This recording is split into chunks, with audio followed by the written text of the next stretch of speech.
So whatever we think of J. Edgar Hoover, J. Edgar Hoover will appear and destroy us. First time I ever heard of J. Edgar Hoover. Ghostbusters.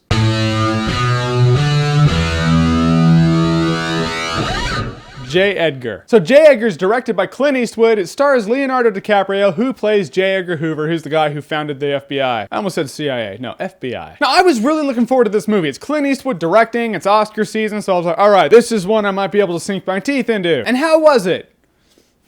To be fair, the movie's a biopic. It's about J. Edgar Hoover's life. I mean, there's one scene where he's like a little kid, but it starts out when he's probably in his 20s, maybe. And he's very determined. He's very focused on his job. He's like, I want to make the nation a safer place. Because, you know, those commies are out there and we can't have that shit. The movie is well acted, but this movie is really long. It's probably 2 hours, 15 minutes long, 2 hours, 10 without credits. But at a point, you know, about a half an hour before the movie was done, I was like, this movie really needs to wrap it up, dude. When you start wishing for a movie to wrap it up, you know, something fell along the lines. And it bounces back and forth between when he's young, when he's old, when he's young, when he's old. And it's funny, Leonardo DiCaprio in old guy makeup looks a lot like Jon Voight, I thought. And the Winklevoss guy, he plays J. Edgar Hoover's number 2 man, who he has this gay relationship with also that no one can know about, you know, because shit, it's the 60s. You can't do that. Not when you're J. Edgar Hoover. No one can know that you're involved with the Winklevi and you dress in your mom's dress. So when the movie bounces back and forth between when he's young and when he's old, some of the transitions work. I liked how they were. Like, they'll be old in an elevator and then they'll get out of the elevator and they're young. All right, that's cool. Sometimes it just changes on a snap and you're like, wait, you don't have the Lost thing? You know, in the show Lost, when it was gonna go to a flashback, you hear that ambient noise. You know, it kind of triggers your brain going, okay, here we go, flashback time. This movie does not have that. So it takes your brain, you know, a couple seconds to register, but that is 2 seconds you could have spent concentrating on the movie and all the makeup, you know, old dude makeup. It's almost like this movie's a biopic that's not based off of a J. Edgar Hoover biopic book. It's like it's based on a J. Edgar Hoover section of a history book. You know, like the college history books that are like that thick? Yeah, that. It's like, here are the facts, ladies and gentlemen, just laying it out there for you. And after about 2 hours, 10 minutes of that, the movie ends. And you're like, oh, okay, well, that was the movie. That was J. Edgar Hoover's life. But it is interesting to see how the FBI came to be, all the forensic investigations that we take for granted now. The stuff's everywhere. Back then, it was like revolutionary, and people thought it was just weird, like, oh, that's just wishful, that's not science. You're like, oh yeah, you're a revolutionary guy. You've created a lot of cool stuff. That's awesome. That being said, you're a dick sometimes. The coolest parts of the movie is when they would reference things that I would know, like Babyface Nelson, John Dillinger. I saw Public Enemies, yeah. That's when I was like, oh, okay, yeah, Christian Bale and Depp and all that good stuff. I'm gonna level with you guys. People might love this movie, but I thought it was really long, really boring, really well acted, but kind of poorly edited. In the end, I'll say this movie's okay, but you're not gonna remember it in T-minus